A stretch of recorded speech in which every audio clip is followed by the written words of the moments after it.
این بچه از دست ره نه خب اینطوری میشه.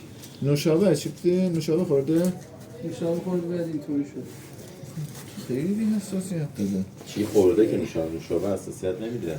نه فقط نوشابه. کنارش یه چیز دیگه بوده. متخصص این املو نمیدن که تو فسفوتی کار میکنیم قایمکی چی خورده نمیدن. خودش هم فسفود کار میکنه؟ نه امروز اومده کمک ما اومد. هر کلک احتمالاً پیتزا پپرونی زده. رفتم خونه اومده نمیطوری شد. نه یه چیز دیگه خورده. نوشابه حساسیت نمیده. تو حالا من نشدم نوشابه حساسیت بده.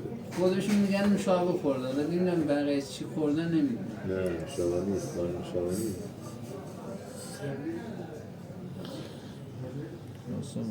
کار نوشابه نیست. جانم سرمست داشت ببینم دیگه میخوای بالا رو بریم؟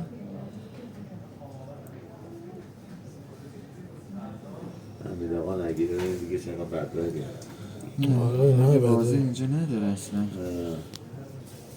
این میخوام بگه آموزشی بگه آدم شام لذت بود. نگیره اشکریه نمیتونه بگه. چرت و پرت میگه. خودت بگیر. همین اینجا یه حالت الاستیکی داره احتمال میدم اینجا دقیقا سرنگ اینا نه دشت میگیره بچه ها رو. یه رگه جذابه نظر من. حاجی خدای نکرده این بچه ها آنافیلاکسی بشن خیلی خطرناک ها. خیلی خطرناکش میبینم تو شوکس داره چون رگم نداره که داره بگیرش بزنه بره تو جیگولار دیگه. اگه پیدا کنی خدا رحم کنه واقعا. هم باید اپینفرین بزنی از آرانی ها. آره دیگه از اونی بزنی سریع برید سمت رو هوایی. بزن همینو برم واسه خیلی از آرانی بزنی دیگه کلی. همین من یه پیشنهاد بدم اینو لااقل میبینم. اون خوبه ولی نیدرش رو من میگم آبی کنید. نه نیدرش مشکل داده؟ نداره. آره نیدر مشکل نداره. مزید جان بزن چه من میزنم. اما یه ذره تحمل کن خب. خلاص صبر. تکون نده دیگه تکون نده دیگه.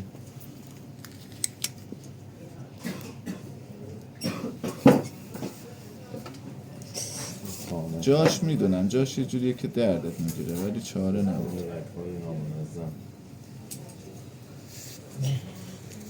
پنبه نداره داشت میره پنبه میام داد.